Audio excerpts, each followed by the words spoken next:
New York, big city of dreams. I'm coming straight out. New York, big city of dreams. NYC.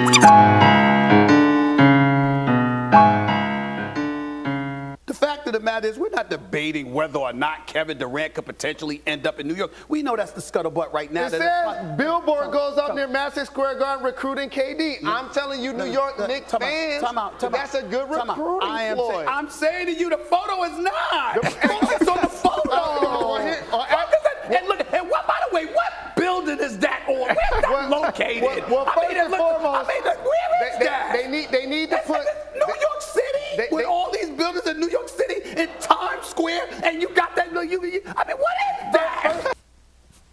Bruh. First bruh pick of the episode early. I kind of agree with Stephen A on that. Like, what building is that? Like, I don't recognize that building at whose all. building is this, man? Like, what is that? First bruh, yo. First bruh right pick there. early to that drawing. Oh, man. Second bruh pick. NYC ads code.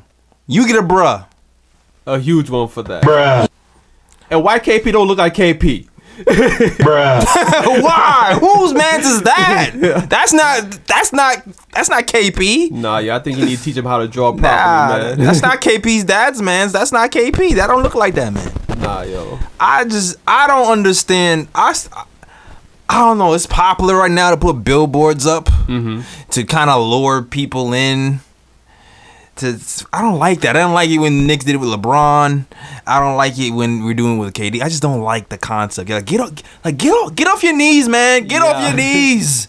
Get up. I mean, like, I understand. Like, I'm a Knicks fan. Of course, I want to see the Knicks win. I'm desperate to see the Knicks win, but I don't want to see us out here begging. Nah, man, we out here keep sweating for KD, man. Stop it, man. Stop. No more of that. Yeah, no more, please. Anyway, if you didn't know, this is the Nick of Time show, giving you that Knicks talk just in the nick of time. This is Jay Ellis over here. You know, there's no Edson, there's no Kathy. Starting off with Jay Ellis strong with my Scorpio brethren. Exactly, Ryan G in the building. Yeah, we holding it down. We had mad technical difficulties. For real, man. Jesus Christ, peas and rice. We had so much technical difficulties. But we here. Yes. We talking Knicks. Most definitely. And we talking KD. Every time I feel like we're not going to talk about KD anymore, something happens and they end up talking about KD. Oh, this is the last one. Yeah. It's like we can't escape it right now, man. You just can't. But, you know, KD came to the Garden this week. And, you know how that goes. KD comes to the Garden, you got to ask him the questions. And stuff happens. And billboards get put up. But the biggest news I took from KD being here was the money news. Yeah. Do you know what he said? You heard what he said about free agency, Ryan? About the money? I didn't hear those comments. The only comments I'm familiar with is the ones he said about the billboard, saying that he was unimpressed. Yes. He's all about the. He's not about. He's like, I'm just here to play ball. Yeah. I like Madison Square Garden. He called Madison Square Garden a playground with walls. Yeah, pretty much. And he showed it. We're gonna get into the Knicks versus Warriors thing, the good and the bad. We'll get into that. But what I took from that conversation anyway was he straight out said, to be honest with you, it's all about the money. Oh yeah, you know. Money, make it. You know what? Now that you mention it, I do recall him saying that because he did say that like throughout his years in Golden State, like, or even when he was back at OKC, it's like he's never had a max. He's always taken less. Yeah. So I mean, it makes sense that this time around he's going to be looking for that super max, and that's gonna be a huge factor now with Golden State being built the way they are. I mean, it's gonna be hard. Yeah, because I mean, Steph Curry already getting that super max. Got to also think about Klay Thompson. Got to think about Draymond Green. Yep.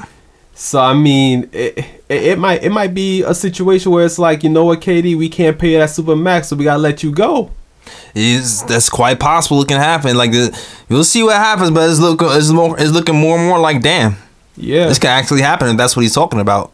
I mean, unless Golden State want to pay some OD luxury tax. Yeah, exactly. Do they have that luxury? I mean, does it matter if they keep putting banners in the board? I mean, of course, banners does lead to more money, but the way that luxury tax is set up, I don't know if Golden State owners going to be willing to pay that much luxury tax. That's your worst. You know, he's just kind of feeling like when Family Guy stubs his toe to Peter Griffin. He's like, yeah, that's not it. Feeling like, damn, I gotta pay that luxury. How much? Damn, son. Yeah, exactly. That's gonna hurt. It's gonna hurt. But yeah. So, damn, I had a thought. Oh, speaking of all about the money. Shout out to Knicks Film School put something together to actually illustrate what the cap is going to look like and what the Knicks have to do. The Knicks essentially have to get rid of Courtney Lee and Tim Hardaway Jr. to be able to get Kevin Durant. Whew. Yes, and give him that Supermax and pay KP, at the same time. Yeah. So it will be... And then we're going to have to renounce everybody else too, pretty much. Yeah. I mean, that's crazy when you think about it, because I'm like, I would have thought that re-signing KP to a max deal wouldn't affect the Knicks cap like that because we have his bird rights. Yeah, but the thing, I guess... I trust the capologist in Knicks Film School. He's like a lawyer on the low or something, man. But yeah, we are able to go over the cap to sign KP.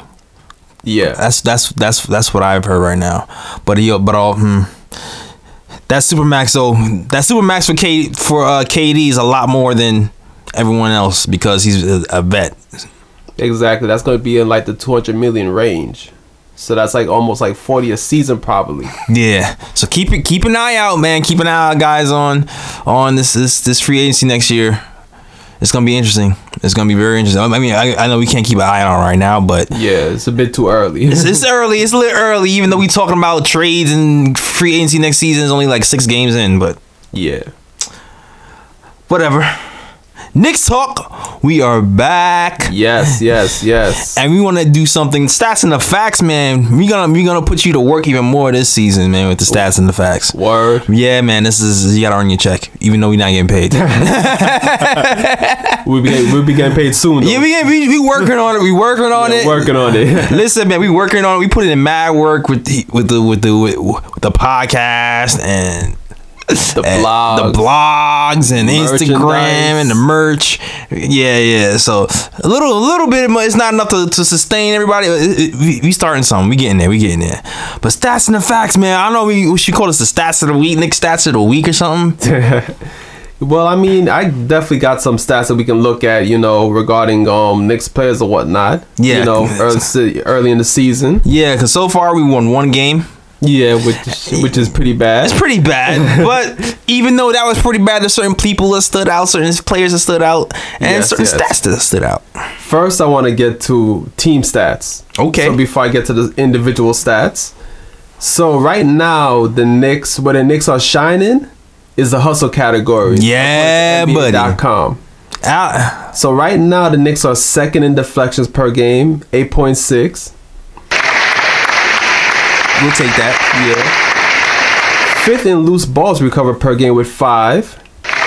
Oh yeah, I think I noticed Trey Burke is on that list too, isn't he? Oh, I'm jumping in. My bad. And the Knicks are 3rd in screen assists per game with 9.2. All right, screen assists. All right. Yeah. And also a key fact here also is that the Knicks bench plays the 5th most minutes in the league, which I think is not surprising with Fizdale's rotations. Yeah, we got mostly bench players really anyway. They don't have that many bets. Yeah, pretty much. And the Knicks are 8th in bench points per game with 41.8. Okay, now that's something to really producing. Yes. So now I'm gonna get to some key player stats. Here we go. Your man's Damian Dotson. Dot. When you read these stats, there is no excuse. this man should be starting every game for the Knicks from here on out. Yeah, I completely agree with you. He was on the bench way too long, and now. Oh, I'm Mr. Still Your Minutes. Yeah. Trey Burke is Mr. Still Your Minutes, the original from the show. Yes. But Dotson might be the new one now. Yeah, Dotson might be taking that title. Yeah. And this is why Dotson might be taking that title. Currently on the Knicks, Dotson is averaging 14 points per game, which is third on the Knicks. Okay. Applaud that. Shooting 46.8% from the field, which is fourth on the Knicks. Woo! Wait, how much? 46.8% from the field. Numbers. Percentages are real. 46% from if you're not a center or a power forward, 46%. As a guard, damn good. Good to go. He is shooting 40.7% from three, which is third on the Knicks.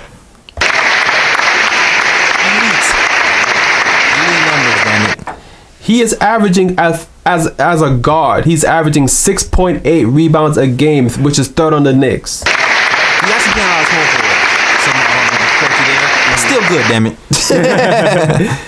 And with steals, he's averaging 1.5 per game, which is first on the Knicks. This is insane considering he hasn't played that many minutes. Exactly. So I mean, and as I said, like these stats aren't, adjusted due to minutes played. Like these are like actual like games played per game stats. Exactly. So the fact that he's like top 3, top 4, like almost every like good category on the Knicks, there's no reason why he shouldn't be starting. He should be starting every game now. Oh, for sure. I want him starting every game. I was scared to actually pick him for my sleeper. Last season, if you listen to the Nick of Time show, I picked that as my sleeper. Because I saw he did summer league, and I saw him as like a shooting guard. I know we had Courtney Lee there, but I felt like, man, this guy is so good. He can be like the real 3-and-D, but with rebounding, like what Landry Fields was supposed to be, like more like because and Knicks fans, Knicks fans who know when Landry Fields was here, he was good at shooting his threes, and he was good at he was a rebounding shooting guard. Yeah, then he just went. Yeah, and then he just disappeared. I don't know. Yeah, I don't know what happened there. But I figured Dotson would be that, and for some reason he disappeared. But I'm gonna get some more stats and facts, man. I'm gonna join in the fun with you. All right, and now I want to get to your man's Lance Thomas. Oh Lord. Oh God. When you look at his stats, Knicks fans have a right to be upset at Lance Thomas right now. Especially offensively. No. Your man Lance Thomas is only averaging 3.5 points per game. But he's a defensive guy. Oh, never mind. I don't care. I know. Yeah, you need to do better. Yeah. Especially in the beginning of the season, he was talking more about how he wanted to be better offensively. He showed that side of himself. And then the season starts and he disappeared. Yeah, he's not showing it. And this might be contributing to why he's only scoring 3.5 points per game. He is shooting 26.1% from the field. That has to be a career low. It got to be. That's atrocious. That's bad. Wow. Funny thing is he's shooting better from 3-point range, 33.3%. I mean, it's interesting because he's always been a pretty, as much as Knicks fans get on him for being a bad 3-point shooter, he's actually been pretty good over his career. I expect that to kind of pick up. Like he's kind of been around the 40% range, 38%, which is pretty freaking good. Yeah. And I got a question for you. Sure. What position does Lance Thomas play? He plays power forward. How many rebounds do you expect from him per game? Well, listen, we all know this was my problem. This is why when we picked up Noah Vonleh, I thought maybe he can play power forward or put in Lance spot. Yeah. Because Lance doesn't rebound, and I was afraid.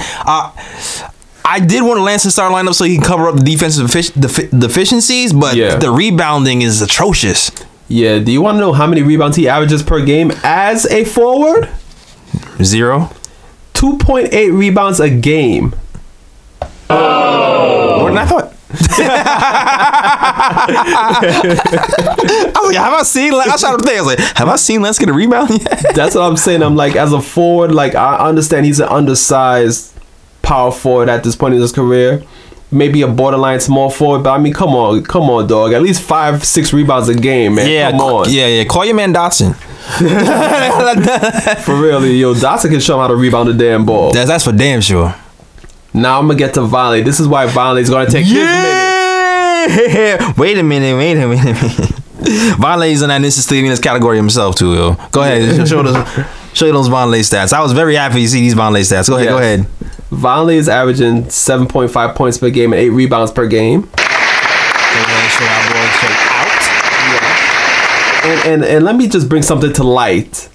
Vonleh, besides outside of the game against Golden State where he started, has been coming off the bench. Yeah, he's averaging 8 rebounds a game, essentially off the bench. Yeah, it's funny because look at the rebounding numbers. Who's topping the leagues in rebounds is Cantor and Vonleh 1-2. Yeah, he's shooting 55.6% from the field.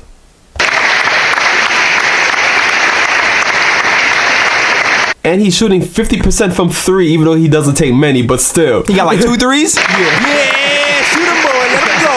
Let him fly. Word. And now I want to get to Cantor stats, because I thought it was pretty good, even though he got benched. Okay. Yeah, you know, he's averaging 15.2 points per game, 11.2 rebounds per game, double-double. All right.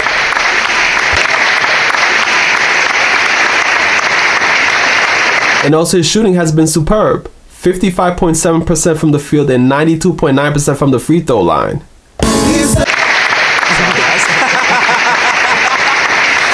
We saw the episode right quick. Yeah. It's always been the defense with Cantor that's been the problem. It's never really the offense. Exactly. But I just found it interesting because I was like, I know because I mean I know we're gonna do the Golden State game later, but seeing Mitch and Vonleh in there, has me double thinking about some things right now. Yo, listen, man. Speaking of stats and the facts, the top. I was like, what's the name of this stat? Let me get this right. The top starting 5-man unit in the league. Yeah, it's only a sample size. The Knicks lineup of Frank Ntilikina.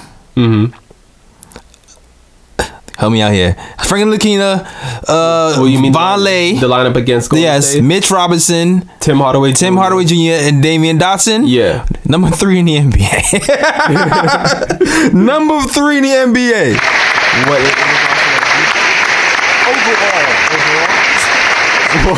Overall.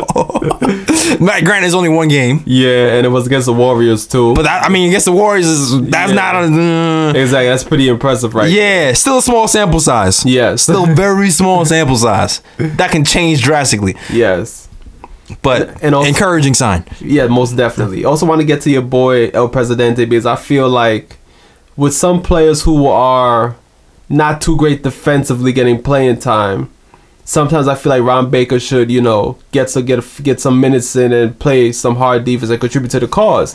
But this is why Fizdale has been sitting this man on the bench right now. Here we go. You know what his shooting percentage for the season? 2. It's a bit 20. A little bit higher than that. 22. Nah, lower. 11.1%. No. Bruh.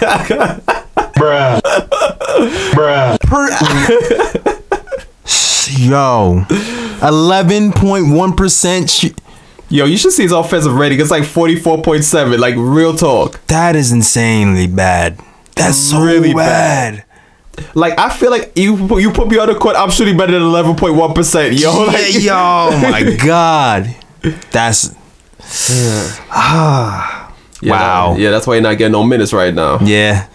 But I also wanted to do a comparison between Frank, Trey, and Trier. Okay. Which is pretty interesting since they're all guards and they're all capable of playing a point guard position. Okay. Points per game. Trey is winning that battle. 11.8 points per game. Of course.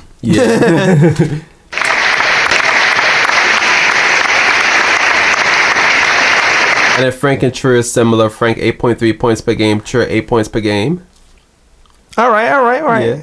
Shooting percentage. This might be surprising. Who do you think are the best shooting percentage out of the 3 point guards right now? If I'm going by I might say Trier, Frank, Trey. Nope, actually it's Frank, Trey, Trier. I was close. But yeah, I mean, they all need to get their field goal percentage up. I mean, to be real about it. But Frank is shooting 40%. Trey is shooting 39%. And Trey is shooting 37.5%. You sure it's 40? I thought it was like 30. No, it's 40. It's 40. Okay, it's no. 40%. Oh no, it was 37% from 3. 37%. Yeah. He's improving. My guy's growing. Yes, he is. Now I'm gonna get to the 3-point range. Who do you think is the best 3-point shooter out of the 3? Actually, yes, Frank, but him and Trey got the same 3-point percentage though. 37.5%. Out the gate. Yep. While Trey is shooting only 35%. Okay. Which is not too far off. That's NBA average, yeah. Now, out of the 3, this should be obvious. Who do you think is averaging most assists per game? Oh, Frank. Trey. Yeah? Yeah, 4.5 assists per game. Oh, you know what? You're right. Frank gets hockey assist. Yeah. Yeah. Frank gets the hockey assist. Exactly. And Frank is second with 3 assists per game. And then Trey, Trey don't pass the ball. Yeah, so no, he had one game he had 4 assists, but that was it. Yeah, he's averaging 1.2 assists per game. Yeah. But that's the end of the stats section. All right. Yeah, so you can if you have any extra stats, you can tell the people right now what they are. All right, there's a pretty healthy stats to see where we're standing right now. The only stats I'll add is update on the stats from last week. 11th in steals per game. I mean, we were down. I think we were like 5th last week or something. We're down 11th. That Miami game probably had a lot to do with it. Yeah, probably. But what I do like is we're 9th in 3-pointers made per game.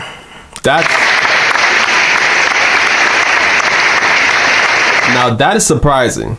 Top 10 in the league. That is surprising. I think if I remember correctly, isn't Tim Hardaway 5th? Yes, he is. And that is why Tim Hardaway is 5th.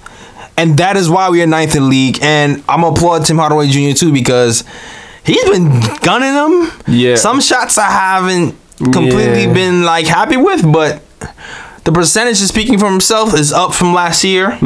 He is now shooting 37% from the field, 37% from 3. Nice. Well, I'll take it. Most definitely. Yeah, we just need to get that overall shooting percentage up. I think he's still around the 40s right now. All-star level, Tim. I know we're losing. All-star level shooting percentage, 45, 46%. Yeah. So if you're making 24 points per game, you trying to get the all-star, you got to get around that 45, 46%. Yeah, and the Knicks need to start winning too if he's going to make the all-star team. That's obvious. Yeah. For real. Your word. But yeah, overall, that's... I think that's it. And I think he did mention Mo Vonleh. Yeah. And his player. That was the most surprising stat I've seen, I think. The Noah Vonleh stats. Like, I knew he was good. Yeah. Because you can see it. You see what he's doing on the offense, on the defensive end, and you see he's picking his spots nice offensively. But there's a stat called player impact. Oh. Yeah. And he is 9th in the league in player impact, and this guy's on the list of like LeBron James, Kevin Durant, and it's like Noah Vonleh, and it's like what? Man. Scott Perry, if you're listening, sign that man before anybody else does, please. Yeah, lock him up. And it's surprising because I've seen Noah Vonleh play for other teams before, and by far the best I've seen him play with us. Like. So, like, I repeat this, when Noah Vonleh was in Portland, and we signed, you know what? When the Knicks first got Noah Vonleh, right? I posted it on our IG, and a Portland fan commented on the page, and he was like upset that Portland let him go. He felt like Noah got a bad rap because there was a glut at center and power forward there, and they moved him. And he was like, he really didn't want him to go, but because he felt like he was doing well, but he just didn't have the minutes for him. And then he started to rise in Chicago, and it came to us. And shout out to Perry for doing their homework, man, because we picking up a gem. Hopefully we can keep him though. We gotta lock that up, man. Yeah, hopefully that has to be locked. That has to be locked up, especially when you're talking about the bench points and why our bench is so good. So far this season, our bench has been that good, not widely because the contributions of Noah Vonleh and Alonzo Trier, who like kind of leading our bench in plus minus. So. Which is probably why Fizz elected to change his starting lineup, which we'll get to later on. We're gonna talk about the starting lineups. We're gonna talk about Frank doing his thing. We're gonna talk all that stuff, man. There's a lot of good stuff to talk about this week, even though we are losing everything. 5-game losing streak. 5-game losing streak. We here, damn it. We're the real Knicks fans. The real Knicks fans gonna be listening to this podcast. I mean, to this show. I mean, my bad. And they're gonna be keeping up with the Knicks. Let's go. Okay, so you know what? Now we got the stats stuff out the way. We can we can talk more about Dot, man. Let me talk a little bit more about Dot. Dot worked his way into contention. If you remember the last week, we talked about Celtics. The Celtics game, Kevin Knox went down. He got injured. Dotson got some minutes in that Celtics game, and the coach kind of opened his eyes from there. Yeah. And now there's some carryover. And after that little thing happened, sources say that Dotson felt like he was a little bit overlooked. Yeah. And not necessarily by the coach, but by our front office. Yeah, Berman wrote that sources say that Dotson felt like they gave a lot more attention to the other guys and didn't really chat it up with him as much as everybody else. Yeah. And I was actually kind of nervous too, because I thought there might be a chance he would be the first one kind of traded. Because of the glut at the guards positions and the Moutier getting the shot over everybody and the Rombe, like it seemed like he was getting lost in the shovel. I was like, no, this is gonna be a mistake. But man, blessing in disguise. I don't want to see Knox hurt. Yeah. But because Knox is hurt, Damian Dotson got some shine, and you start to realize we have a lot more talent on this roster than people might have realized. Yeah, exactly. Yeah, so shout out to that. I don't know, anything you want to add to that?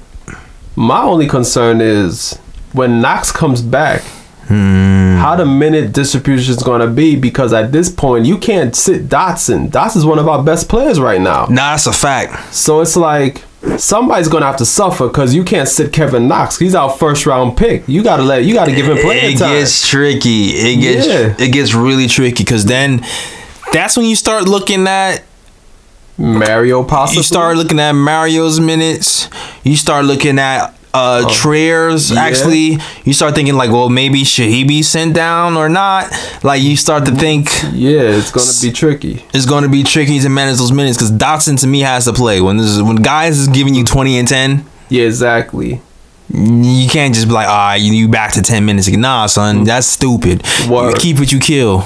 Exactly, and Dotson playing good right now, so you wouldn't say not gonna lower his minutes just because somebody else comes back like that. Exactly, and Knox has to kind of step it up too. Now he started to step it up during that the Nets game. He performed well. And actually, it came out today that his father hit him up.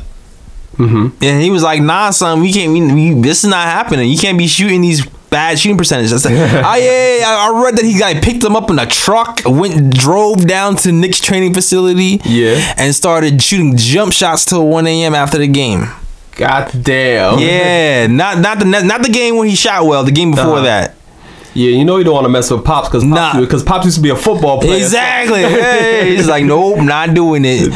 And you saw the results of that work, because he looked mad relaxed when he was shooting that game. Yeah.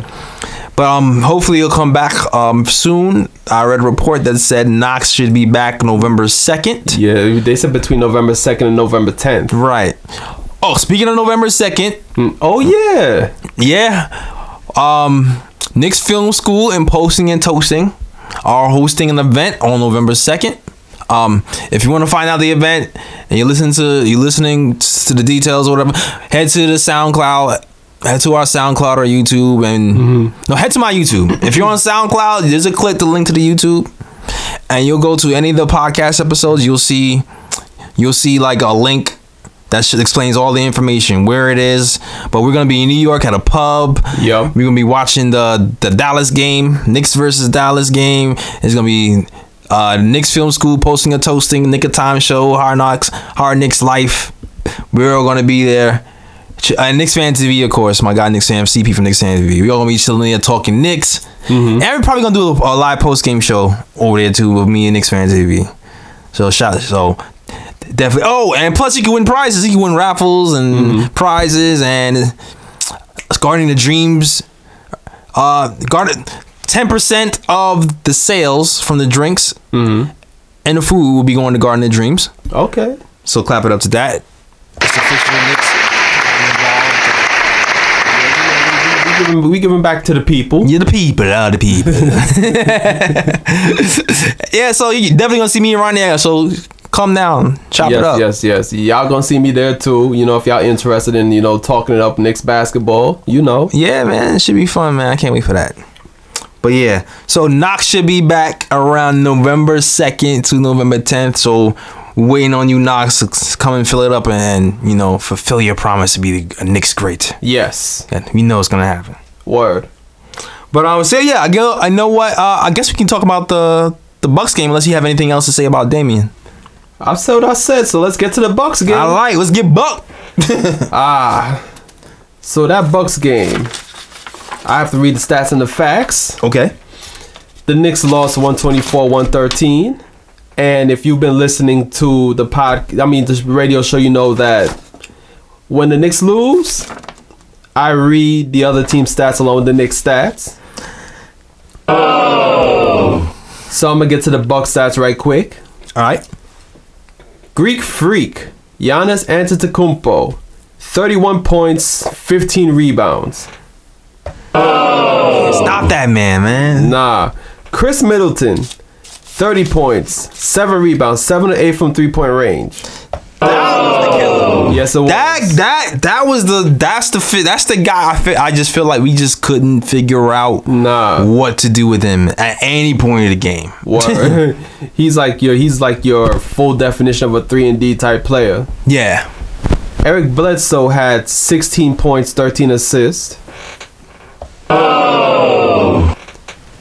Brook Lopez, 13 points, 4 rebounds. This man still playing? Yeah, man. This is the effect sometimes, man. Word. Then Brogdon had 11 points. Ilyasova had 10 points. Now I'm going to get to the Knicks stats.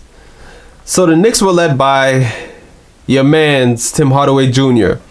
24 points off 10 of 23 shooting from the field. 3 of 9 from 3. Game right now. Yeah. Trey Burke had a come out game, 19 points, 5 rebounds, 4 assists, 9 of 18 from the field.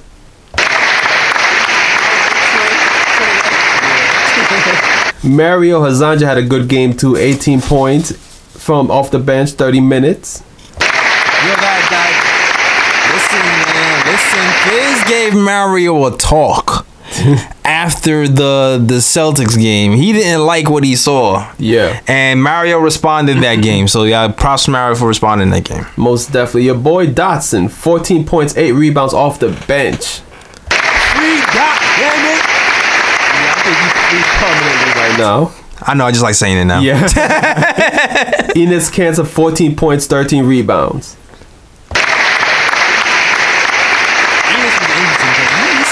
Really sucky. Yeah. He was missing everything. You know what? I'm going to start off talking about this game, talk about the Enes versus Brook Lopez matchup. All right. Brook Lopez was cooking Enes in that first quarter. Yeah. First half. Enes, we all know Enes, he doesn't really have the foot speed to kind of chase down 3-point shooters. The Bucks knew it.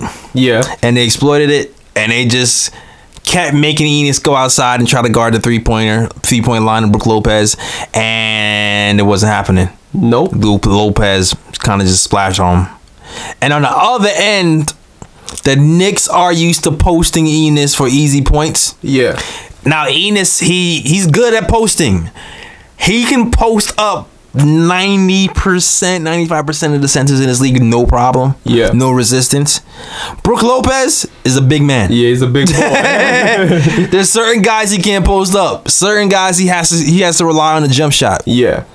And he has to kind of realize that early. I mean, I guess the Knicks actually did that later in the game. Like, they started going to more of his jump shot game instead of the post game, and it actually worked out for them.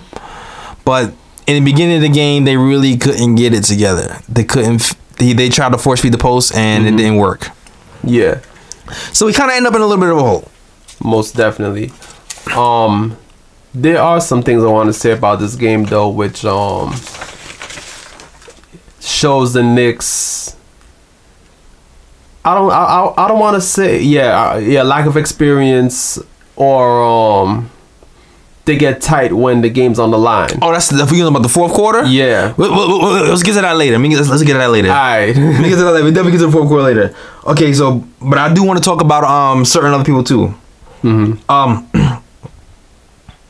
Bron Baker has horrible luck. Oh man, the Powerball, whatever came out this year, he is not winning no Powerball. That's for damn sure. Oh man, El Presidente went down. Elbow to the head, stitches. Yup. All because Von Lay laid him out. His old teammate. Von laid you out, bro. Damn, man, I feel sorry for him, man. For real. But the thing is, when Bron Baker got laid out, that kind of set the stage for Frank to kind of come in the game a little bit earlier than usual. And once the first, that little first starter, we've gotten off the slow starts lately, right? Yeah.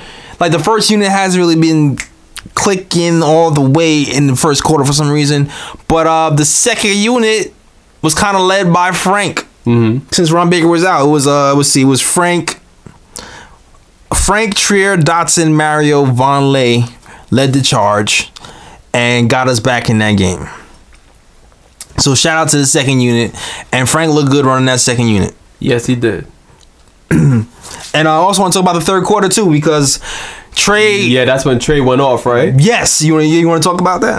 No, I want to talk about that fourth quarter. So you can talk about the third quarter. All right, I'll talk about the third quarter. Trey, to me, seemed like in general he's having confidence problems. I'm not sure. I'm trying to figure out what it is. I actually had a theory after I was looking at the stats today, because he's been leading the league in like loose balls recovered, and it seems like his motor is a little bit higher. But I wonder if he's struggling with fatigue.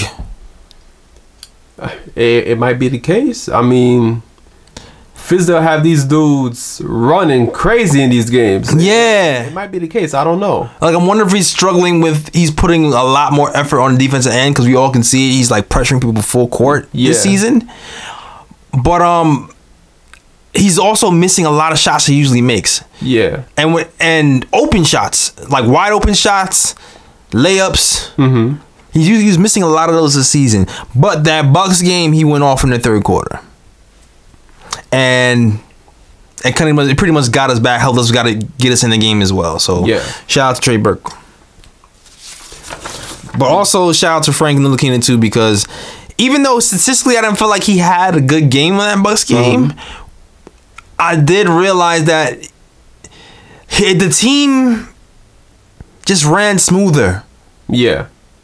Like, Trey got the points, but the team just ran nice and smooth when, like, the ball was moving, everybody was rotating, everybody was on defense.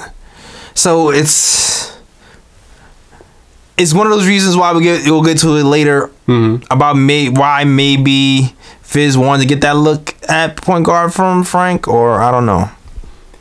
Yeah, we'll check that out. Well, I'm gonna get to the fourth quarter right quick because since you want to get to the fourth quarter. Yeah, because I saw some things that I did not like, but I'm going to attribute it to the Knicks being a young team and because they're so young and inexperienced, they get kind of tired in the fourth quarter. Okay. There was a moment in the fourth quarter where the Knicks blew the game. You remember that 3 Hardaway hit to tie the game at 110 in the fourth quarter? Yeah. The 2 shots afterwards had me pretty much banging my head on a damn desk. Yeah. Because I remember it specifically. I wrote about it. Matter of fact, niggatimeshow.com. Yes. Check out the blog. Check out the blog. Guys, stats and the facts. It breaks down the game. Exactly. So, on the next possession, they forced Eric Bledsoe into a turnover. So the Knicks have an opportunity to actually take the lead. So now they have the ball. It swings around. It gets into Mario's hand.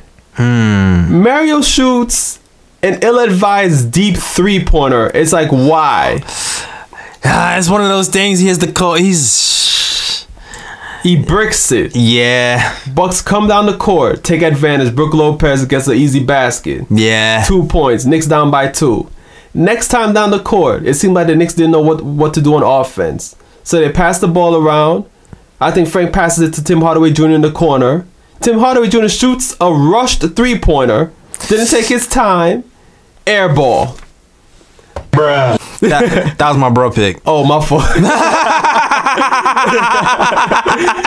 So the Bucks get the rebound. Then what happens? Chris Middleton, 3-pointer, 5-point game. And then from there was pretty much a wrap. Yeah. We kind of collapsed in the fourth quarter. It was evident. There was a couple of things that were happening at listen, the Bucks are real, man. Mm-hmm. No doubt about it, the Bucks are real.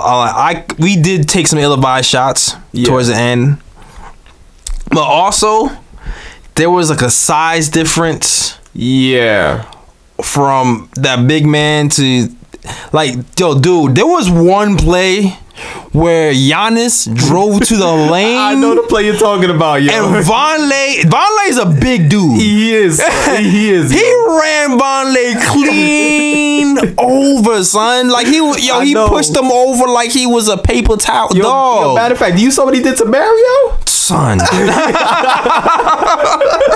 Yo, like Mario just bounced off that dude like nothing.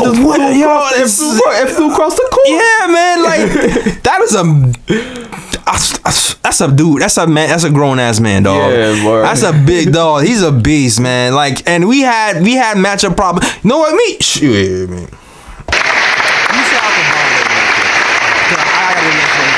Vonleh, like we was having problems guarding Giannis, but Vonleh slowed him down for a stint. Yeah.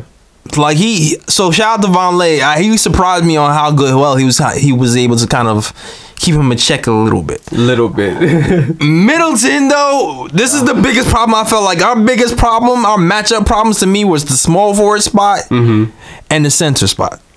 Yeah. Like we couldn't guard Lopez, and we didn't have anybody who can bother Middleton's 3-point shot at all. He would just shoot right. Like there was instances where he was wide open for 3, wasn't that many. Yeah. But then there was instances where he was up in his grill and he was just like, "No, you like what are you doing, little man?" It was like, I mean, the dude's like 6'8" and his wingspan is crazy. So it's exactly. And that combined with the rebounding, because I felt like we played in that fourth quarter, the Knicks really wanted it. I felt like we played really good defense. Yeah. And then, the Bucks players would just stand up and put their hands out and they would grab the rebound. Yeah. Like they didn't even have to jump. It was like, I got the rebound. Knicks are over here boxing out, jumping. It's like, oh, I got it. It was like, damn, son. I felt like we got taller, but. Yeah, we did get taller, but the Bucks just have crazy length in their team right now. Yeah, man. It was just, But the Bucks game hurt, but we saw some things. Dotson shined, of course. Yeah. Had a good stat line. He was the man. Shout out to my guy, Dot. Free Dot. God damn it. Even though he's free. Yeah. Supposed to steal your minutes. Yes. But Knicks lose. Saw some promising things, but we end up losing. Yeah, unfortunately. Word. Which brings us to the game we don't want to talk about, the Heat game, man. Yeah, so the Knicks lost against the Heat 110-87. Bruh. Horrible. Never like losing to the Heat. No. Tim Hardaway has blame you. So the Heat stats right quick. Hassan Whiteside, 22 points, 14 rebounds. Whiteside. Yeah. Josh Richardson, 21 points, 8 rebounds. Jeez. Ronald McGruder, whose man's is this? Like What? I think I just heard about this dude this season. 19 points, 6 rebounds. Goran Dragic, 13 points, 5 rebounds. Kelly Olynyk, 11 points, 6 assists. Like, this dude be passing the ball lovely from the damn big man position. Yeah, his long hair for no reason. Word. Bugging the hell out of me. Yeah. Oh, yeah, I'm going to get to Knicks stats. Again, your boy Dotson showed out 20 points, 10 rebounds off Free the bench. Dot! God damn it!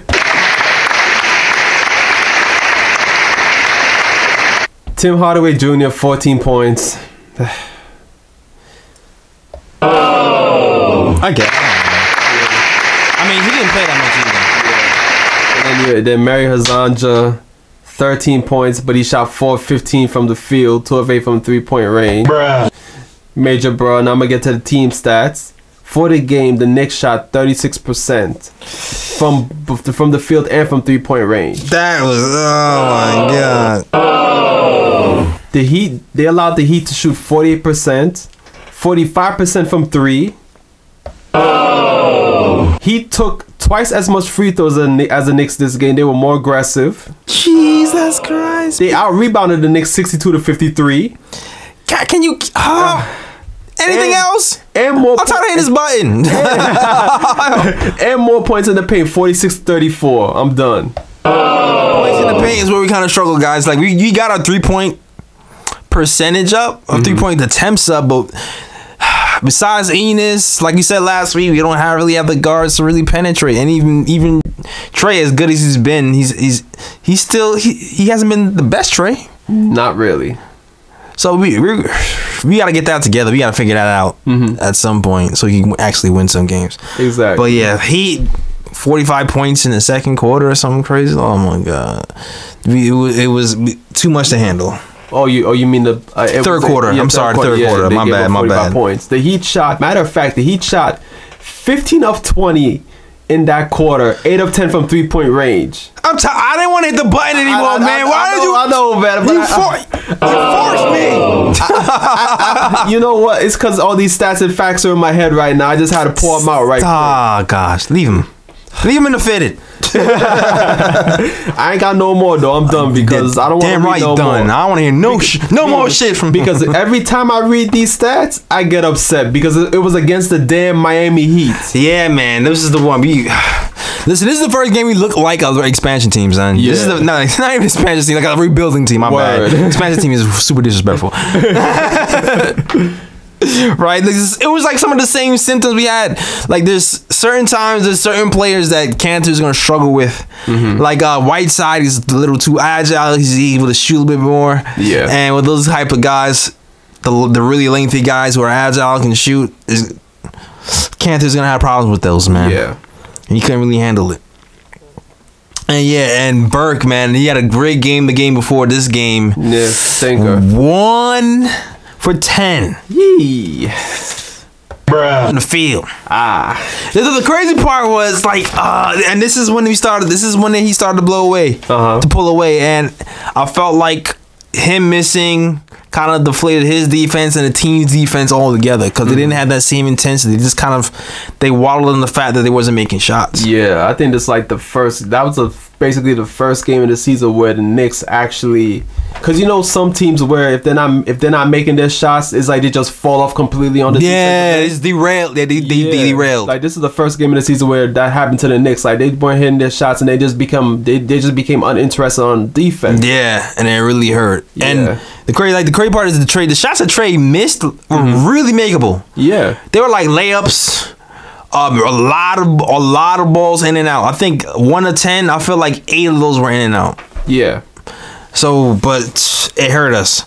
The one thing though is the ball movement was kind of stagnating there in that Heat game when Trey running the point. So like I feel like he's still trying to figure that balance out between setting up his teammates and moving the ball. Cause sometimes I feel like he's too tentative and doesn't. And when he set up his teammates, he doesn't look to go to the basket at all. Yeah. And sometimes I feel like he's shooting too much. It's like I don't know if he's found the balance yet. Yeah. But we're working on it. I'm waiting for that trade who gave me 7 assists a game last season. I'm waiting. But you know what else too? You know what else I'm starting to realize too? I think we ran a lot more pick and roll last season, which probably led to his higher assist rate last season. This season, I feel like we're running more pins, like double screens, and not a lot less straight up pick and roll. So I'm wondering if that has anything to do with his assist numbers dropping. I mean, it's a possibility because last season he proved himself in the pick and roll that he can, find the big man cutting to the basket off the pick and roll. So I mean, it's interesting. It might be. I don't know. So coach, listen, you might have, for Trey, you might have to run more pick and rolls when Trey's in the game in general, because that might just be his strength. Yeah, it could be. So something to think about. Yeah. Anyway, what else? Oh yeah, the defense stuff. You missed shots and Damian Dotson. That's really. This is another game. I'm preluding to this. I'm foreshadowing. This is like another game where Frank came in and the offense looked pretty okay when he came in. Yeah. And also I want to foreshadow again. Okay. Because in the fourth quarter, they put Mitch Robinson in the game, and I like what I saw from Mitch in that fourth quarter. Money, make it Mitch. Yeah, Mitch was mad. So when Mitch got into the game, he was excited. You were. He was excited. He was hopping around. I guess that was probably the best thing about the Heat game was the garbage time. We got to see the young guys get some run. Yeah. Even Luke Cornett, even though I'm not so fond of him right now. Nah. But we got to see Mitch run around. We got to see Dotson. We got to see the young guys, Trier. They got like a whole quarter of run. Yeah. So if there was anything to take away from that game, it was like, oh, it's cool. It's exciting to see the young guys run together. Yeah. And trying to build some chemistry. So that was kind of cool. Exactly. And it was funny, too, because when I saw Mitch in the game, because I think, if you remember that game against the Celtics, he looked lost on the defensive side of the ball. And then against the Heat, it was a whole different story. Yeah, Jekyll and Hyde, man. I was like, is this the same Mitch I saw in the Celtics game? I'm trying to understand right now. I'm trying to figure out if him looking lost has something to do with him trying to fight through the ankle injury, or I don't know. Yeah. But you're right. First play out the gate, block. Yep. As soon as he came in, get that. You can tell he was mad excited to be out there too, yo. I think he finished the game with like 4 points, 3 rebounds, and a block. I mean, which is decent. It's garbage time. Yeah. Well, shout out to Mitch, man. Yeah. He's gonna be alright. Yeah, most definitely. Most definitely. So after that game goes down, stuff gets interesting. Yes. Because before that, Fizz is talking about, there might be a lineup change, and this might, he kind of alluded to the lineup change might be coming, and he's kind of treating these games as an extended preseason because you know what we forget. We forget the new NBA. The preseason games aren't as. We don't have as many preseason games to figure these things out. This is a new coach. Only 5 games. Yeah. Before it used to be 8. Yeah. So technically, this would be preseason still, kind of. Well, maybe the first or second game of the season. yeah, preseason was 6 to 8 games, right? Yeah, so it would be maybe first, second, third game of the regular season. Yeah. So Fizz is still kind of using this as a trial basis, and he announces that for the Golden State game, there will be a change. Yup. A big change. Starting 5. Frank Ntilikina. Yes. Tim Hardaway Jr. Yes.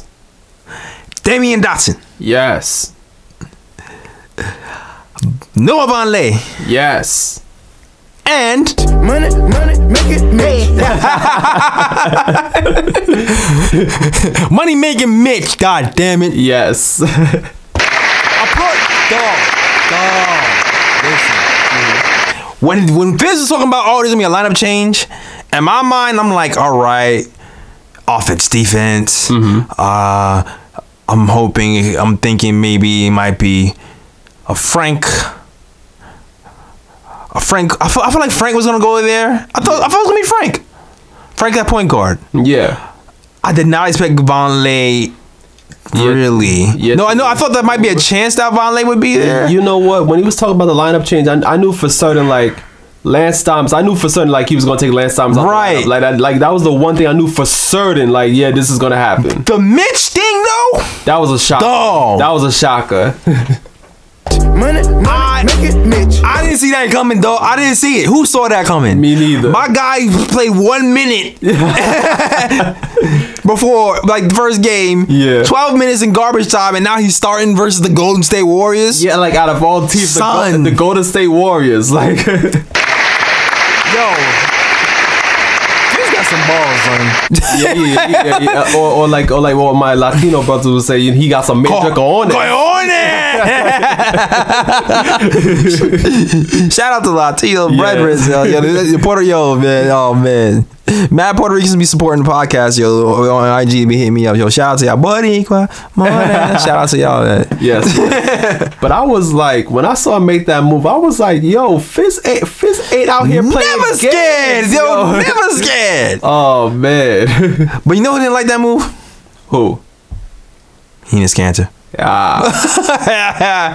just didn't like it, man. Nah, he definitely didn't. He did that passive aggressive stuff, like passive aggressive sub tweets things online. It's like, I want to say something on Twitter, but I don't want to get fined. Yeah. So I'm just gonna post this period. If y'all wasn't keeping up, Enes Kanter just posted a period after the lineup change was announced. It was just a period and a send. Yeah. He wanted to say a lot more than a period, but he didn't want to get fined. Yep. So obviously, I don't think he was too fond of that starting five. Nah, and I think his comments after the game pretty much confirmed that he wasn't really too fond of that lineup change. Yeah, the comments or lack thereof, Yeah. or the what do you remember? What is his comments like, Ryan? I'm not quoting word for word. I don't know what he said verbatim, but he said something along the lines of like, you know, he wants to be a good teammate and everything, but he was like, he said something along the lines of like, you know, of course he was upset at not starting, you know, because, you know, he's a competitor. He's been starting. Enes Kanter has been starting with the Knicks since he's got here, man. Yeah. It's a contract year for this guy. Contract year. He has the most to prove and the most to lose if he doesn't produce this season. Yeah. So him losing his spot and being upset about it, like, it's like, damn, you don't want to see that on the team because you don't want to see like the divide or anything. Yeah. But at the same time, you can kind of understand. You know, ego gets in the way. Ego gets in the way sometimes, man. But like, I know he was short with the media and with the one word answers. He was like, when they asked him, he's like, "How do you feel about being benched?" He was just like, "Coach asked me to lead the second unit." And they asked him again, "So how do you feel about this?" So he's like, "Coach asked me to lead the second unit, so I'm leading the second unit." Yeah. And he had that blank. Yo, he had that blank. That's what it was. It's the blank stare. He had that blank stare like, I don't want to look you in the eye. I'm not trying to divulge any information. I'm giving you that short answers like I'm in trouble. I'm a kid who's been put on punishment. He had that type of look in his face, man. Yeah. But like I said, it's his contract year. I might be a little upset too if that happened to me. I would hope that he didn't bring that into the locker room. As I heard that he still kind of was giving, you know, not Mitch advice. Yeah, which is good. Yeah, about like communicating and things of that nature. But I wish he didn't do certain things. Still, what you mean? Like the period text Twitter thing was a little weird. Yeah. I mean, the way I see it though, it's like, if I have a player of Kanter's caliber and I decide for one game, you know what, I'm gonna bench you and play somebody else in your position, like, I would want him to be upset. I would want that to light a fire in him. That's fair. You know what I'm saying? That's fair. Yeah. Yeah, because I mean, like, if you bench a player and the player's acting nonchalant, like, it is what it is. Like, that would worry me as a coach. It's one of those. I guess so. You can take it two ways because there's players who, like Dwayne Wade, who was like, he just accepted it. He came off the bench. He was a good teammate and he kind of contributed. Andre Iguodala, you know, there's certain players who kind of took it with grace. Yeah, but then at the same time, those players are old.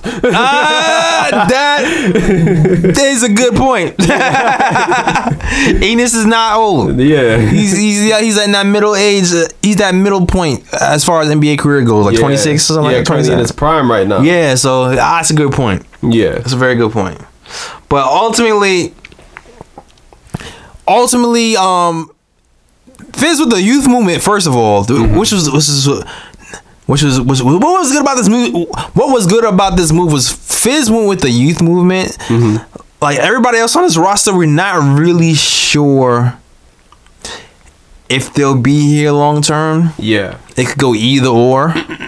Hopefully, we keep some of these guys, but we don't know, right? Yeah, the guys who are starting, they're gonna be here most likely. So I like, and it's, well, except for Vonleh, which makes me believe that Fizz was just like, yo, I'm going all in on defense. Yeah, that's it. All in, all defensive lineup, do something.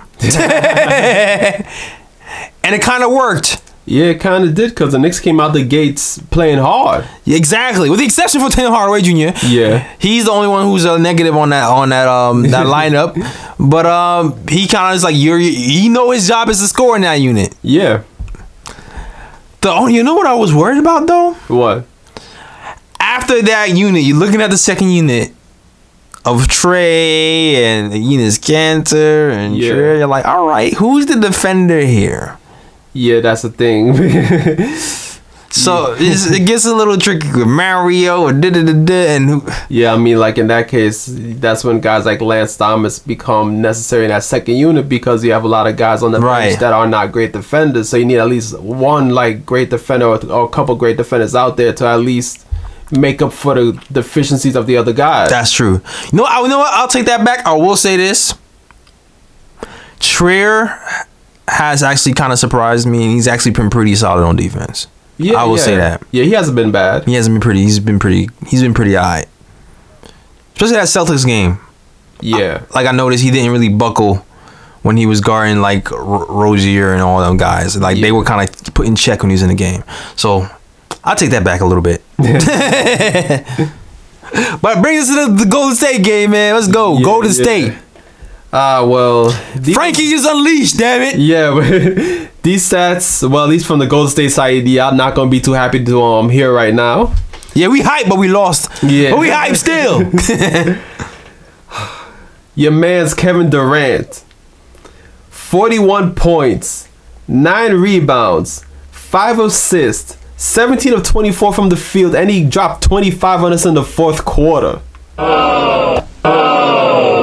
Damn, son. Yeah. That's one of those when you just throw your hands up, like, yeah, there ain't nothing we can do about it. He's nice. This. Yeah. He's just nice. Yeah, it is what it is. It is what it is. What are you gonna do? Then you had Steph Curry, 29 points, 10 of 18 from the field, 6 of 11 from 3-point range. Then you had Draymond Green, 18 points, 4 rebounds, 6 assists, 7 of 8 from the field. Lord. And then Klay Thompson was the only one who was cold that game. 12 points, 6 of 18 from the field, 0-4 from 3. I think they say he's shooting like 30-something% from the field. Yeah, he's trash. Yeah, he's been cold this season. Yeah, he's been very cold, yo. I don't know what's up with that guy. Word. Okay, we're going to get to the Knicks right now. Free Frank! Yeah. They were led by Tim Hardaway Jr., 24 points, 9 of 21 from the field, 4 of 12 from 3. All right. Yeah. slinger. Yes, he This was. dude, the pull-up threes from Mexico. What? Across the border. Yes, and then as you said, free Frank. Free Frank. 17 points, 6 of 11 from the field, 3 of 7 from 3. Taking minutes from Mr. Steal Your Minutes. Yeah. But you know what? Trey Burke had a decent offensive game, 15 points off the bench. Decent. And you know, your boy Dotson, it seemed like he had the early jitters, you know, being inserted into the starting lineup, but he finally got it together later on in the game. 12.7 rebounds. All right. 2 back-to-back threes. It's like, yeah, back-to-back threes. It's like, yes. I was like, no. Yeah. I knew it was going. I knew it. Now I'm gonna get to the team stats, because the team stats is where things get a bit lopsided. The Knicks shot 43% from the field, 33% from 3. Guess what the Warriors shot this game?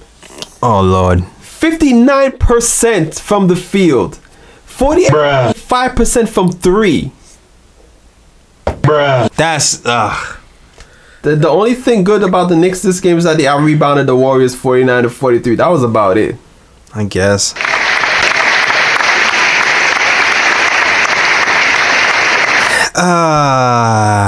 Where do I start? I'm gonna start with the good. Yeah. Frank looked great. Yes, he did. First NBA start. Frank looked great. The numbers, the assist numbers don't really reflect how good the team was moving when he was running the show. A lot of hockey assists for Frank. I think I heard people say this too before. Frank has the potential to take over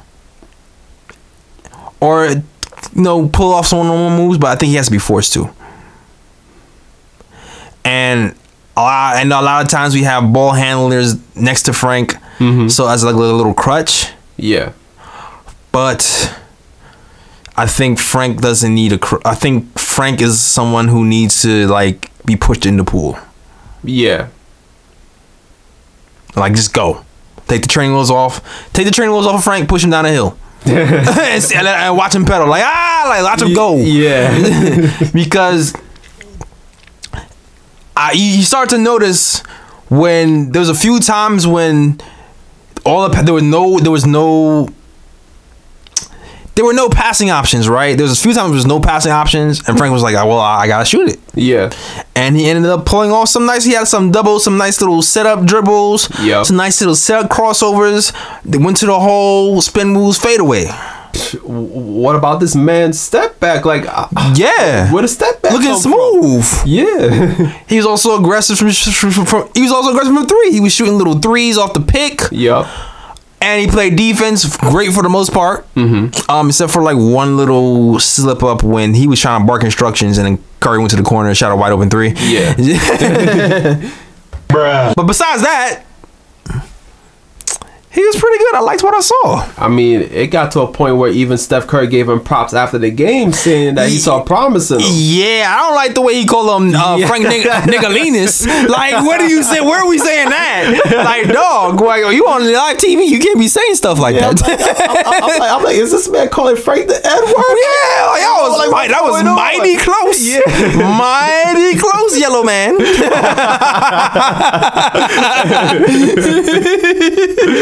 Oh man! Shout out! I knew that was a mistake, but it was man, he butchered his name, man. Nila Kina. Say it loud. Yeah. Oh man, but that was interesting. So I also want to talk about Mitch in that lineup. Yes. What was his stats again? Yeah, like points and stuff like that. Yeah, I'm sorry, because the Mitch for that game, he had 7 points, 6 rebounds. Okay, 7.6 rebounds, not bad, not bad. First NBA start. Mitch is not in NBA shape yet. But you know what? He looked good though. He looked good. He looked good. He looked good, but Fizz pushed him. He paid him 29 minutes. Yeah, he did. And he was huffing and puffing. Like when he gets his wind all the way where it needs to be, those rebounds is gonna go up because he's like an active guy. Yeah. But what I will say is this was a good game for him to start. Because when you look across at Golden State starting 5, that 5 spot is where it's thin. You know what I'm saying? You got a guy who doesn't have that much experience with the 5. I don't remember the guys. It's Damian Jones, I think. Damian Jones, yeah. Like it's kind of like, all right, kind of equal playing field, kind of, sort of. Yeah. So it's not, you're not gonna get posted up crazy. Exactly. And I just feel like I think I kind of understand Fizz's thinking of putting Mitch in the starting lineup, because if you think about Warriors starting lineup, they have a mobile 5. It's not even like their 5 is like a guy like Brook Lopez or like a Hassan Whiteside or somebody like that, where Cantor, you know, he got beat up by those guys on defense, cause, you know, but I think at the same time though, like in a game like this, with 5s that can actually stretch the floor, Cantor would have been terrible in this game. They would have milked. Exactly. It's exactly the thinking. Exactly what I'm thinking. He didn't want him to get milked. Yeah. In that pick and roll situation. Because it's funny, because Fizz milked Brook Lopez in the pick and roll situation. He kind of was like, all right.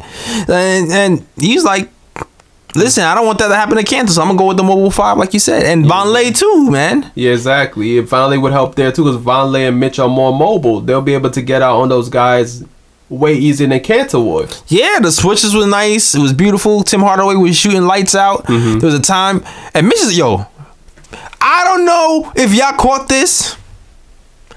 Mitch is a goon, man. Mitch is a goon. Mitch is a goon, bro. Mitch is a goon. I love the guy though. Yeah, that's we need a goon. We need a goon on the squad. Nah, every good team needs a goon. Yeah, that guy is. I don't know what happened. But nobody noticed this because Tim Hardaway Jr. got injured. But if you rewatch the game or rewatch the replay or whatever, there's a point where Tim Hardaway Jr. falls to the floor. The crowd is in the hush. Yeah, I remember. And if you look to the bottom of the screen, you'll see Mitch pushing. You Draymond Green. Yeah.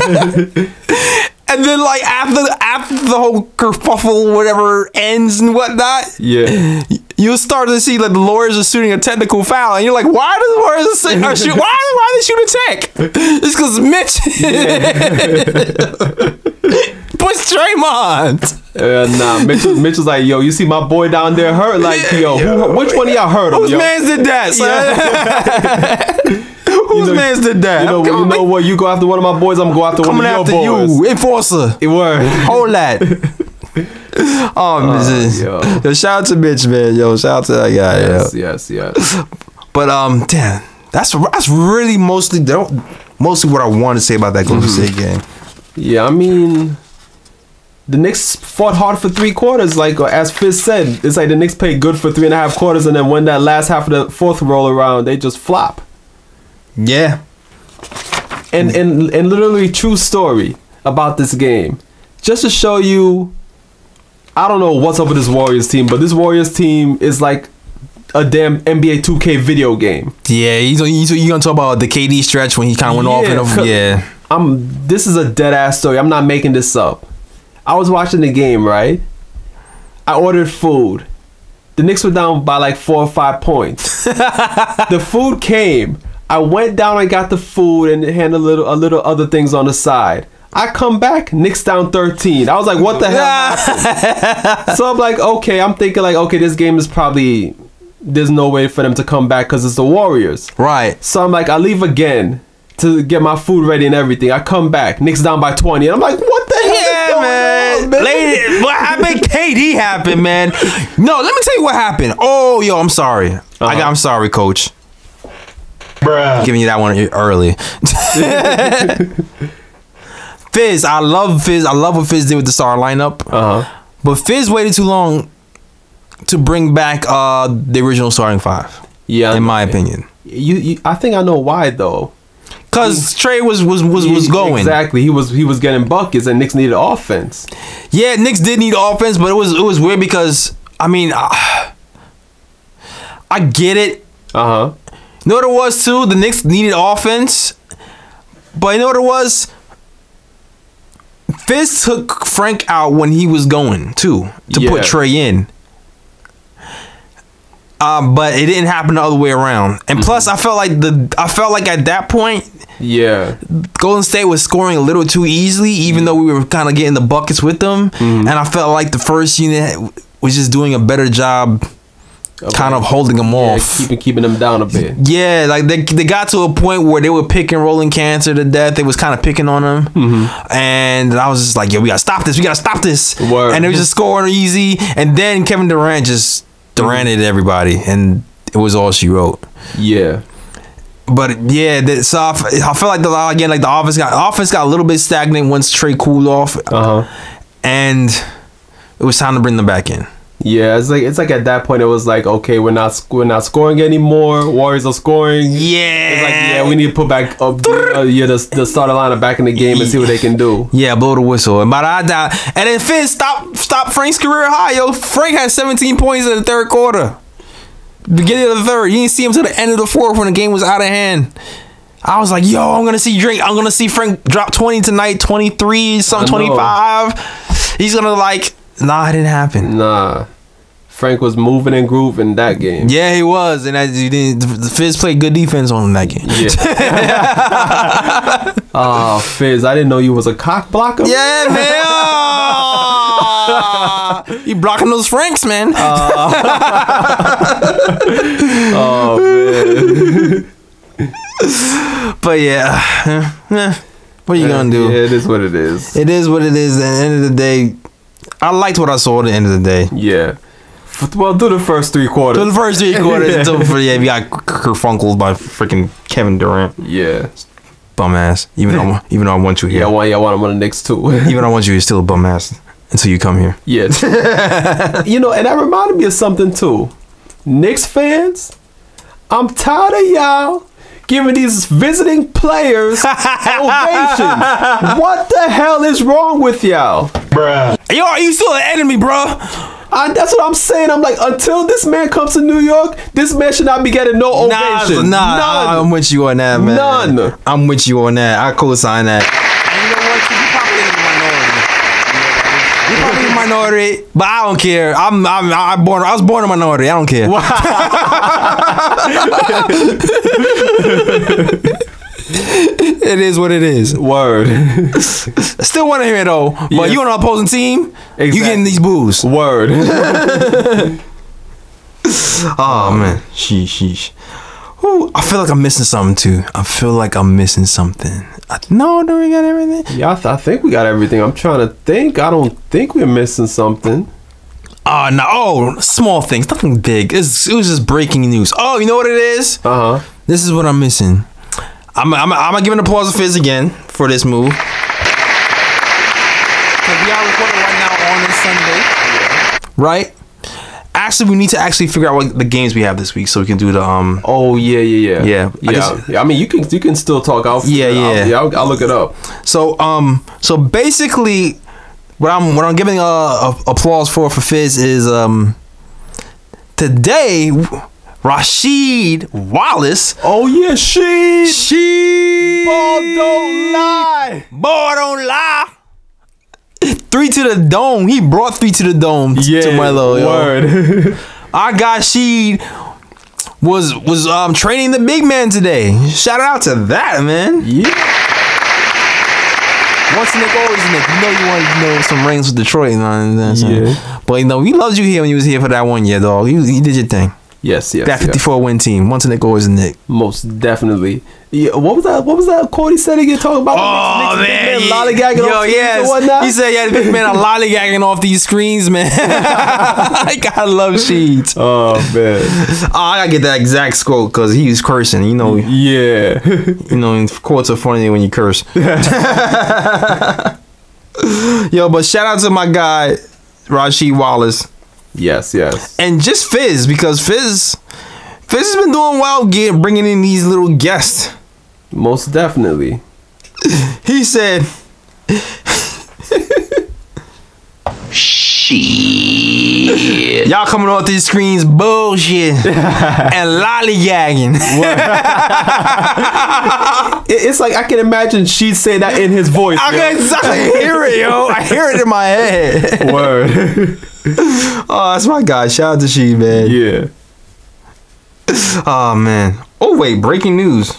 Oh, from where? It says, it seems like Coach Fizdale will keep Cantor coming off the bench. Oh. You know what? I'm not surprised. Thoughts? I'm not surprised because, to be honest about it, like I like that starting lineup against the Golden State Warriors. When I watched them play, yeah, man, I was like, yeah, this starting lineup looked good. I'm not even surprised. You know what? You know what? Too, you know what I thought about? I thought about Marc Gasol, man. Oh, I thought about Marc Gasol. With the situation with Fizdale. Yes, with Fizdale, when Enes Kanter got pouty over coming up to the bench and he couldn't get along. Yeah, I thought about Marc Gasol, man. I was like, yo, this is Marc Gasol all over again. I hope not. Yeah, you know what though, and the fact that he's putting Mitch and Vonleh into the lineup, like it makes sense if you look at Fizdale's history. Because if you go back to that Grizzlies team. Like the reason why he wanted to bench Gasol was because he wanted the Grizzlies to play a bit more faster. So it looked like Fizdale just like speed. He likes speed and guys who have good long wingspan. Yeah. And you know, Kanter doesn't really have a long wingspan, and he's not really as fast as guys like Vonleh and Mitch. Yeah. So I think this is showing what Fizz is really about right now. Yeah, man, he's about mobility and being able to switch on different positions, man. That's what he's about. He likes people to be active. Yeah. But yeah, that's breaking. Also breaking. Well, you guys will probably hear this. Well, Moutier is practicing with the team. He is probable to play against the Nets. Wait a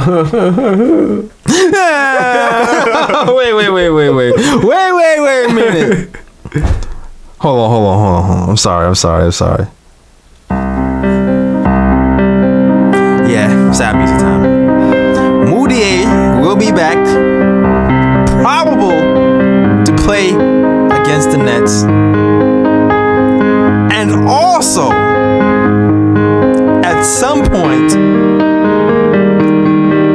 he will be given the opportunity to start as point guard because Fizz believes he is the best passer on the team.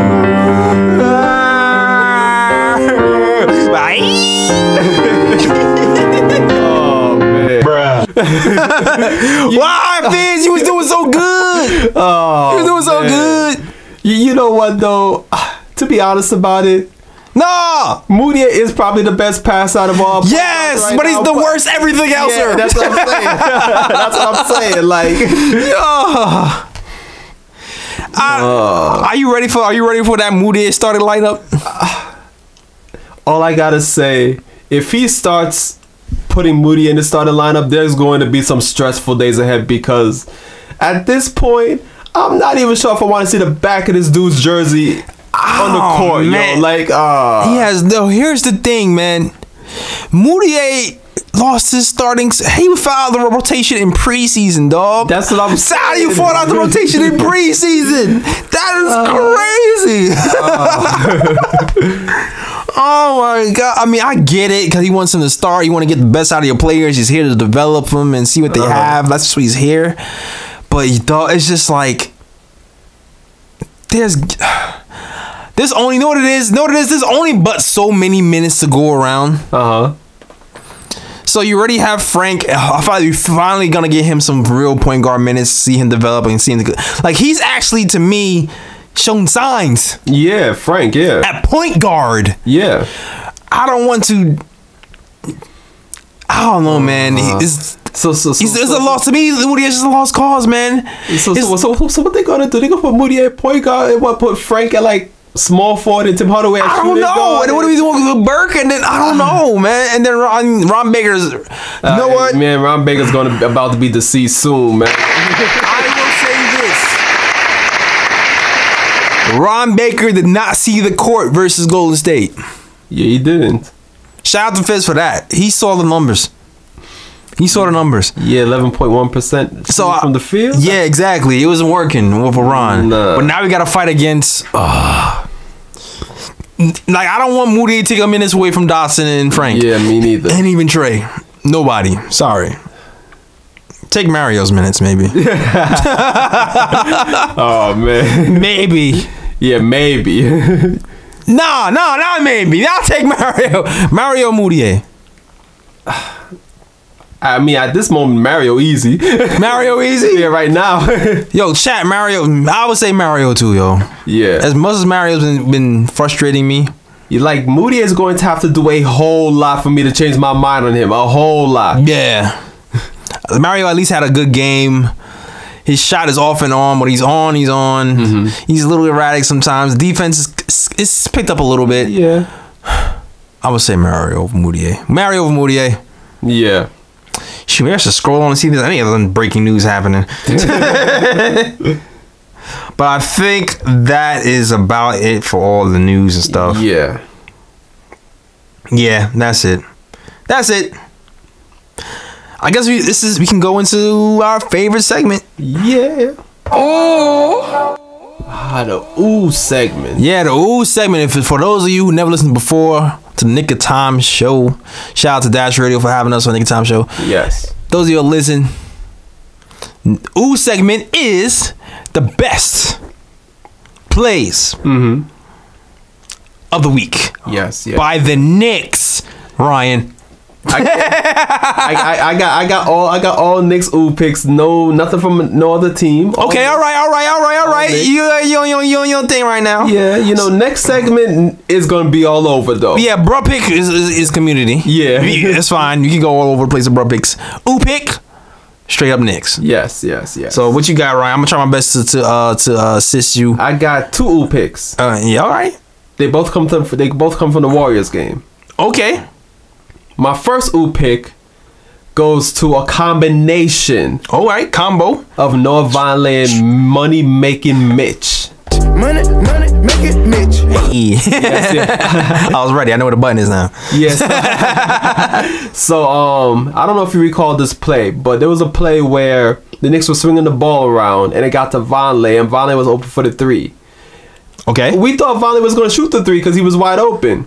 So when the Golden State Warrior, I forgot who, was closing him out, he decided to drive around him instead. Okay. He was stumbling and fumbling, but he still got the pass off to Money Making Mitch to the baseline. Oh yeah, I remember this. And then Mitch dunked it. Oh, that's what's up. Yes. That's a nice little pick with the wait. I forgot the boom shakalaka. Yeah, it is.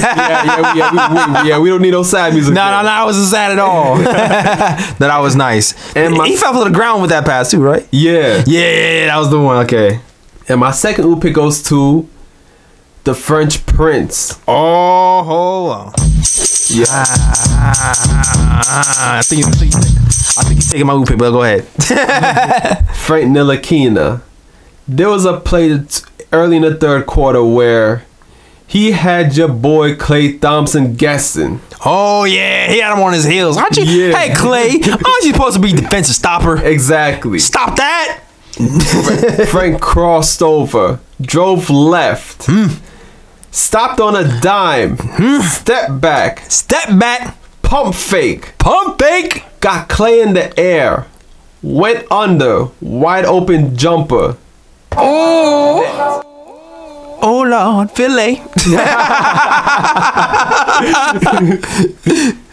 Yeah, it was nice, man. Yeah, it was. He got his little back. He got that little step back, nice little baby jumper. Yep. Shout out to Chris Brickley training Frank in the summer. That step back working. I see it. Yep, most definitely. Most def. Yes. Oh man. Yeah. So now that you took my real ooh picks. Ah, damn. It's all good though. It's all right. I'm just gonna give Dotson my ooh pick. Just for shooting lights out and playing defense, getting steals. And he's causing havoc, man. Free Dot. Yes, please. I'm gonna be saying that for the rest of my life now. Even though he's free. He's walking around. He's permanently free now. He's permanently free. Exactly. But his next ooh pick, I'm gonna give to my guy Vonleh. Uh-oh. Yes. This one This one was a nice one. If I can remember. This is against the Bucks, right? Mm-hmm. So, at one end, I forgot who was driving on the Bucks. Somebody was driving to the Bucks, thought he had a clear path to the lane, tries like a little reverse. Mm-hmm. But the reverse didn't quite make it to the basket. Rejected! Vonleh blocks the air of the ball.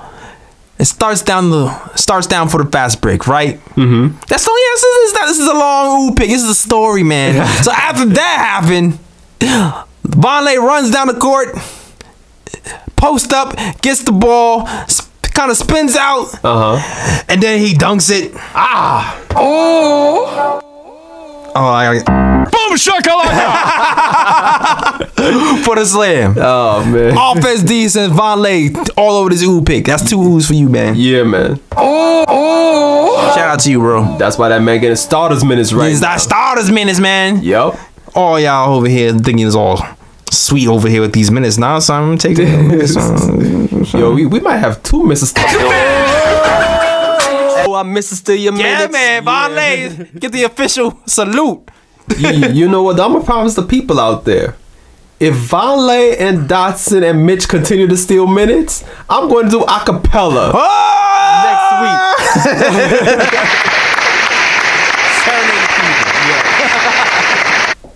The acapella. For those you don't know, this little drop right here, that Mr. Still that. Oh, I miss still your minutes. If you didn't know whose voice that was Ryan's voice. Yes. He used to sing the Mr. Still Your Minutes thing last season. Yeah. And we made it to a drop. It was so damn funny. What? But yeah. Now it's time for the other segment we love. Bruh picks, worst plays of the week. Oh, there's a whole bunch. I got a plethora of bruh picks. I'm gonna just let you go since I already kind of announced my bruh picks actually. Yeah. With my the ass people. Yeah, Tim Hardaway shooting an air ball 3 at the end of the. So it was fourth quarter and second quarter actually. Yeah. In the Bucks game. 2 air balls. Those are mine. Yeah. The first bruh pick goes to JaVale McGee. Now against the Suns, he was by himself at the basket. By myself. He received a bounce pass from LeBron. He gets the ball. Oh Lord. Goes up. Tries to slam it home. And gets rejected by the rim. You always gotta love those, man. Word. My favorite reject. I still remember the Ema. I remember when Iman was coming from was playing against the Knicks last year, and he was like all by himself, and he tried to pick up the ball. Oh yeah. And tried to dunk it and missed it off the rim and then hurt himself. Yeah. How you miss yourself on a fast break dunk and then hurt yourself at the same time? Man, Iman. That was a special. That was a special. I'm sorry. Another bro pick goes to Lance Make 'Em Dance. Lance Make 'Em Dance. So your boy Lance Stevenson against the Rockets. He takes a corner 3. He's already celebrating. I saw it. He's swaggy. Just swag. Yo, what is it about the Lakers uniform, man, that makes you swag out? He turns around to the crowd with his arms folded, and the ball hit the back of the back of the rim. Oh man, that is still classic, man. Oh man, all the way off. Yeah, I mean Lance playing good, and he making them dance in more ways than one. Yeah, he is. I've seen some clips. He's kind of killing them out there from 3 and everything. Man. He's kind of doing it. He took down the Nuggets. Exactly. Who thought the Nuggets would be good? This good. Yeah, the Nuggets are nice. Next bro pick, Markieff Morris on the Wizards. Oh yeah, Morris brothers. You like Morris? You gave one early. So against the Raptors, you know, Marcus Morris has the ball.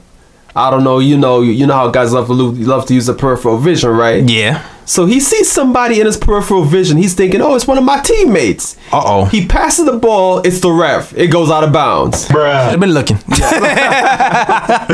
Turn your head, bro. If 2020 is foggy, you gotta turn your head, man.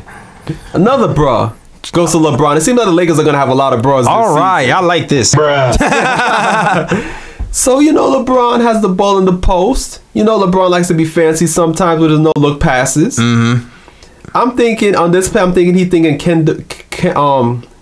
his name again? Kentavious Caldwell-Pope. Oh yeah. He thought Kentavious was gonna drive baseline, cut baseline to the rim, but instead he stays out of 3-point line. So LeBron's expecting him to cut. He does a behind the back no-look pass. And it goes out of bounds. Bruh. Pope need more prayer.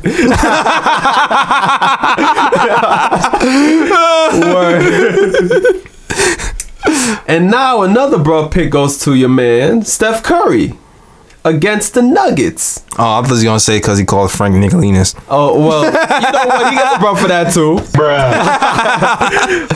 But against the Nuggets, Steph Curry, he's known for his 3-point range. Yeah. He shoots a deep 3. Airballs it. Not only did he airball it, but hits his teammate in the head. Bruh. Oh. Damn, son. Yeah. Oh, I got one. Oh, okay. Shout out to DeMarcus Cousins for getting ejected in the first quarter. Oh, yeah. And you wasn't even playing. Oh, bruh. You know the funny thing about this? I was reading that the refs warned Enes and DeMarcus that they can't trash talk early. Oh, damn. So they had their eye on him from the jump. Yeah. So that's why they ejected him so quickly. They had an eye on him from the jump. They was already forewarned. Don't be trash talking. We're going to kick you out. Oh, damn. Yeah, man. Oh, man. So I did have a bro pick. And another bro pick goes to your boy Melo. Yo. Jeez. Against the Jazz. Now, legend has it that whenever Melo goes up for a rebound, he says, F out of here, I got it. Yeah. So against the Jazz, that's precisely what he did. He goes to the rim to grab the rebound. He shouts, F out of here, I got it. But he didn't have it, and he gets the ball out of bounds as he goes up for the rebound. He got that turnover though. Yeah. And this leads me into the whose mans is this segment. Whose mans is this? I got 2 for this segment. First, Pistons versus the Sixers, Embiid and Drummond. Oh, Lord. Drummond gets the bruh because he fell for Embiid's antics and got himself ejected from the game. Bruh. Oh, Lord. But Embiid gets the whose mans is this because Drummond grabs the rebound. He only swung his arm around lightly. It didn't even hit Embiid in his face. Embiid falls to the ground like as if he just got hit by a sledgehammer. Oh, man, the Grammy goes to... Oh, the Oscar, my bad. And the ref calls a foul and eventually a technical on Drummond because Drummond was mad at the call. Damn. Embiid gets up immediately after he flops like as if he got hit by a sledgehammer and was saying, get that man out of here. Troll of the year, yo. Oh my gosh, I hate that guy. Oh man, he's entertaining as hell though. Exactly. And the last whose mans is this goes to, I don't know if you saw the clip, but it goes to this Cavs fan. Oh. At a Warriors game at the Nuggets and Warriors game. Oh man, he saw Boogie standing during a timeout. And this man is shouting at Boogie saying I saw this, yeah. Saying how he ruined the league. Yeah, he was passionate. This is why he gets to whose mans is this, because I'm like, you're the only one who is shouting at Boogie Cousins like this, and Boogie Cousins is just there laughing at you. That's number 1. Number 2, this is a Nuggets versus Warriors game. What are you doing with a Cavs jersey on? I don't understand. Bruh. That's a good question. I kind of missed that tidbit. That's I don't know. That's interesting. Yeah, to me that's definitely a whose man's is this. He got free tickets. That's what happened. His man's was like, he was at work. He's like, yo, I got tickets to see the Nuggets versus Warriors. You want to come? He's like, I'm a Cavs fan, but okay. Exactly, and one more, bro. I just remember there's 2 more bros actually. Oh my gosh. I know there's a plethora of bros I got. First, bro, Cavs and Nets game. They were selling tickets for $2. What? Literally $2.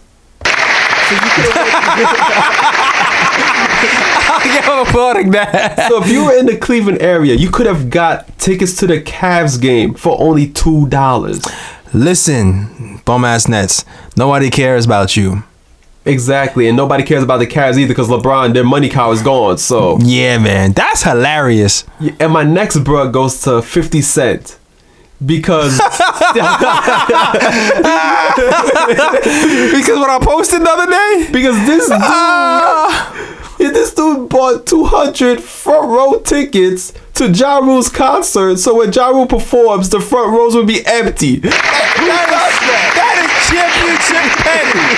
That deserves an applause. Like, yo, that is hilarious. Oh, that is so oh, that is chip. Oh my god, that is petty on. That is. Oh my god, I love that. Yeah, that's idle. That's idle. That's idle level petty, man. You the man, Fifth. Leave Ashanti alone, though. Oh yeah. Leave my girl Ooh Baby alone, son. Yeah. Leave her alone. So this week, the Knicks have the Nets on Monday. Okay. Pacers on Wednesday. All right. Mavericks on Friday, and Wizards on Sunday. 4-game winning streak. Yeah. I hope. Okay. Nets. The Nets are at the Garden. That's a dub. That's a dub. Yeah, we gonna definitely gonna break our losing streak with that. Are you gonna come with the new starting lineup?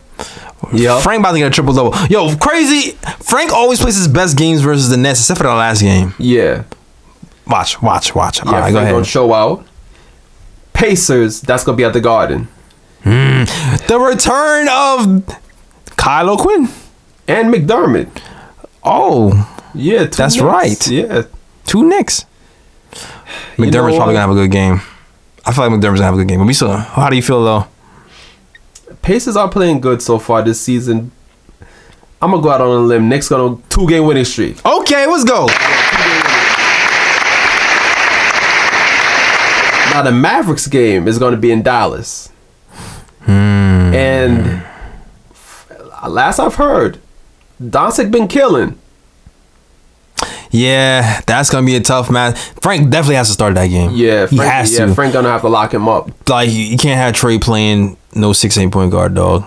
Well, I mean, he could play against Dennis Smith Jr. because they about the same size. Right. Yeah, so I mean, he can, but still, I would rather go with a Frank Dotson, Tim Hardaway Jr. backcourt. Yeah, for sure. Yeah. All right. Yeah. So you think you're seeing that's an L? It's only because it's on the road. I think if it was Dallas at home, I would probably get W. Okay, all right. I think since it's a road game, I'm gonna go L. And then the Wizards, which is going to be in Washington. You know what? The Wizards are struggling. W. I don't give a damn. Word. I don't give a damn. Wizards damn, son. They're struggling. They're like 1-4 right now. They're struggling. Dwight Howard ain't there yet either. Dwight Howard ain't there yet either. Yeah, I'm gonna go the upset. Dub. Okay, I'm gonna go Nets is a win. I'm going to go Pacers is a L. I'm going to go. Who's after that? Mavs.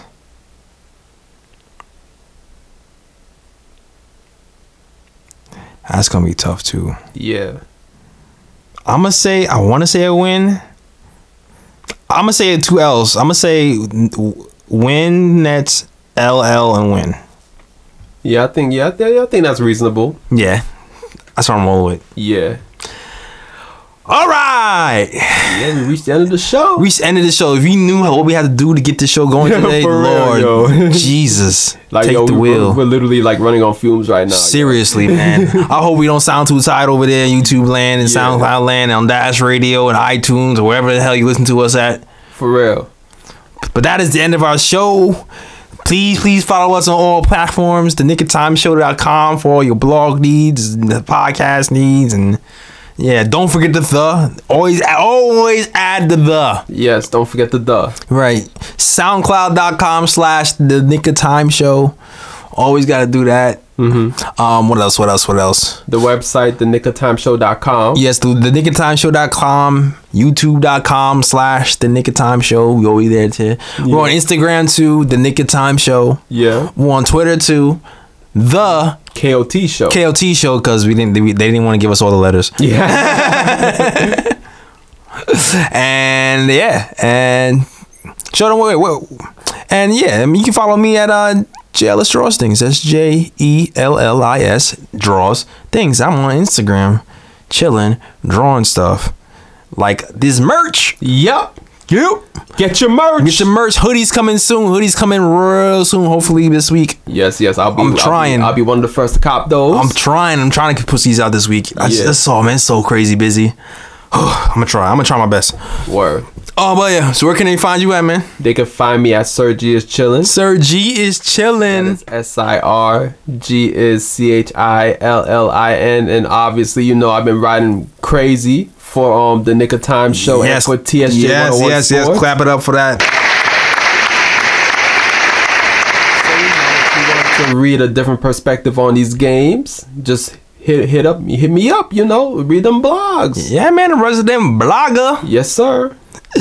And that is our show. Yeah. We out. Peace.